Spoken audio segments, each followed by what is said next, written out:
I always believed that when it came down to it, no matter the past, no matter the little slights, or how obvious it was that my brother Jake was their favorite, my parents would still show up for me when it truly mattered. I didn't expect grandeur. I didn't expect praise or tears or speeches.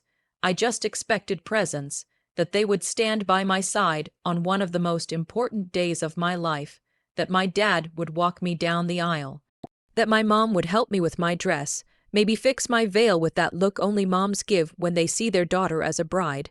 But I was wrong. So very wrong. It started with a phone call, 3 days before my wedding. I was standing in the kitchen, finalizing last-minute plans with my fiancé, buzzing with nervous excitement. My phone rang, and when I saw Mom on the screen, I smiled. I thought she was calling to say how proud she was, or maybe to ask what time she should arrive at the venue. I was so ready to hear the warmth in her voice. Instead, her tone was stiff, awkward, rehearsed even. She said she needed to talk to me about a conflict. I blinked, confused. What kind of conflict could possibly come before your own daughter's wedding? She sighed, that dramatic, performative sigh she always gave before delivering bad news she thought I should accept without complaint. Then she said, "Jake's throwing a big barbecue this weekend. It's important to him. Friends flying in, something he's been planning for weeks." At first, I laughed. I thought she was joking. A barbecue? Surely she didn't mean instead of the wedding, but she did. She absolutely did. My brother Jake, the golden boy, the screw-up-turned savior in their eyes, decided to host a casual barbecue on the same weekend as my wedding, and they chose that over me. She said, "We figured it was just a small wedding anyway. You understand, right?"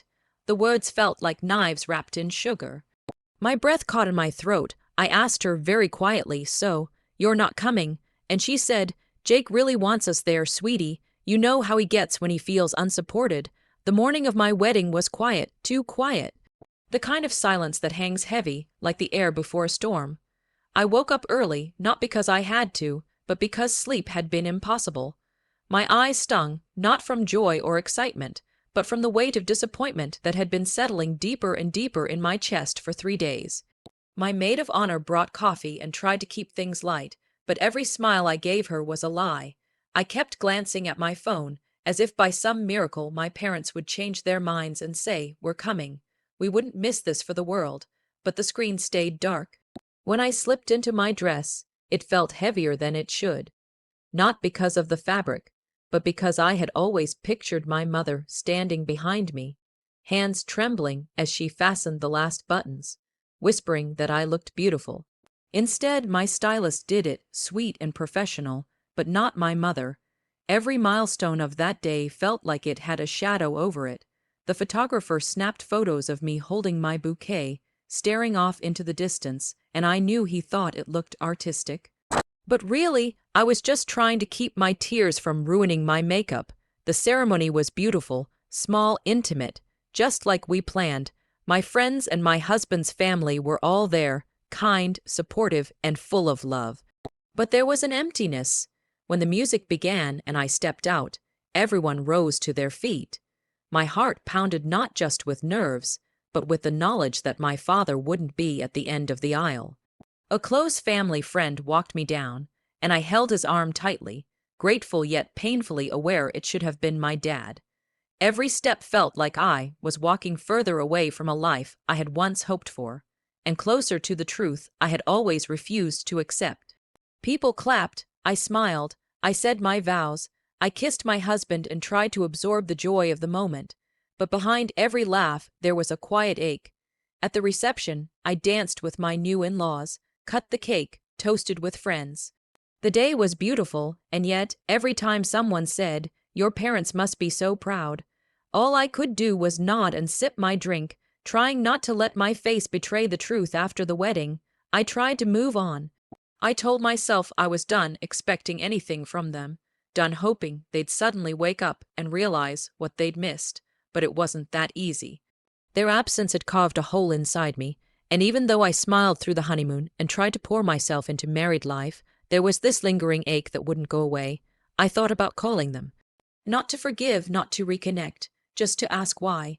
Why did a casual backyard get-together with my brother outweigh the single most important day of my adult life, but I never dialed, because deep down I already knew the answer. And that realization came crashing in slowly, quietly, like water seeping through a crack in the wall. It wasn't just the wedding. It was everything. It was the way my mom always gushed about Jake's girlfriends, even the ones who treated him terribly, while barely learning my fiancé's name. It was the way they'd brag about his dead end jobs and failed business ideas, while calling my promotions just lucky. It was how, at every family gathering, they made sure he had the best seat, the biggest portion, the last word.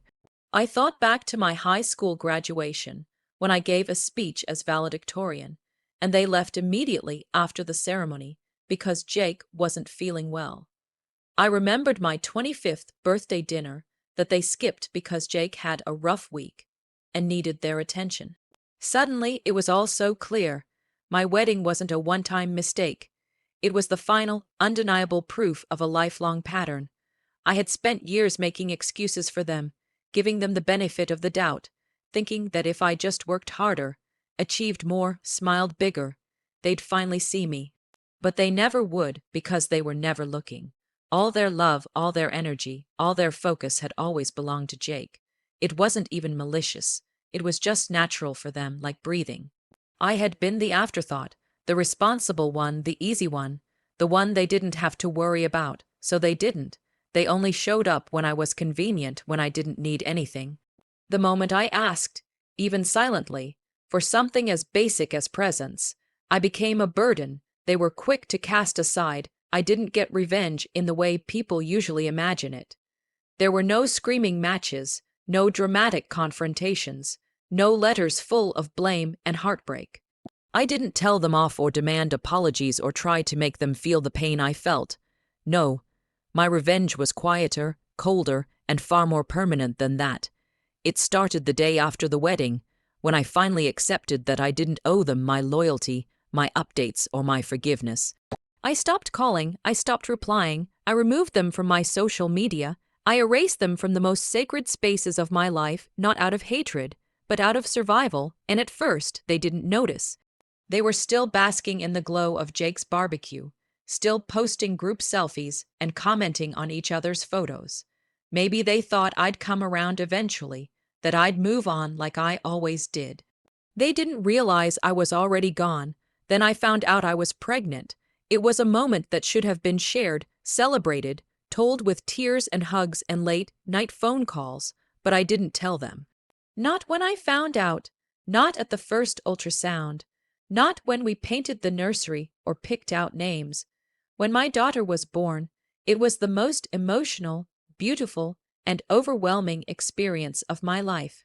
I held her in my arms and felt something break open inside me, a tidal wave of love I didn't know I was capable of.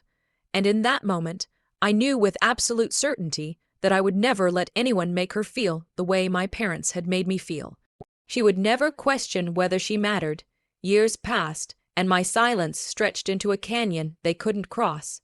My mom sent holiday cards with awkward notes like, "Hope you're doing well," and "We'd love to hear from you sometime."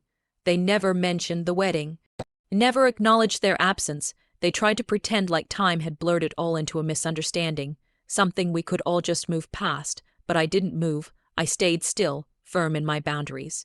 My husband supported me, my in-laws adored our daughter, and my world became peaceful in a way it never had been. Then, one day, my husband ran into my mom at a grocery store. He hadn't seen her in years. She looked older, thinner, not sick, just worn down in that specific way that comes from losing something you didn't realize was slipping through your fingers looking back.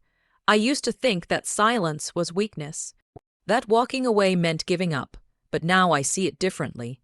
My silence wasn't surrender, it was power. It was the loudest statement I've ever made. By choosing to live my life without them, I reclaimed the dignity they had taken from me over years of neglect. I created a world where love is earned, not assumed, where people are held accountable for the space they take or refuse to take in someone else's life. I built a home where my daughter will never have to beg to be seen, never have to wonder if she's second best. And for every milestone they missed, my wedding, my pregnancy, my daughter's first steps, birthdays, holidays, Ordinary moments filled with extraordinary love. They lost something they can never get back. Not because I wanted to hurt them, but because I refused to keep hurting myself. This wasn't just about a wedding. It was about finally choosing myself, finally breaking the cycle of being overlooked, underestimated, and pushed aside. My revenge wasn't dramatic. It was quiet, patient, and absolute. And as the years go on, I don't feel bitter anymore. I feel free, because they didn't just miss my wedding. They missed everything that came after. And I didn't have to lift a finger to make that happen. I just had to stop waiting for them to care, and once I did, I realized I never needed them to begin with.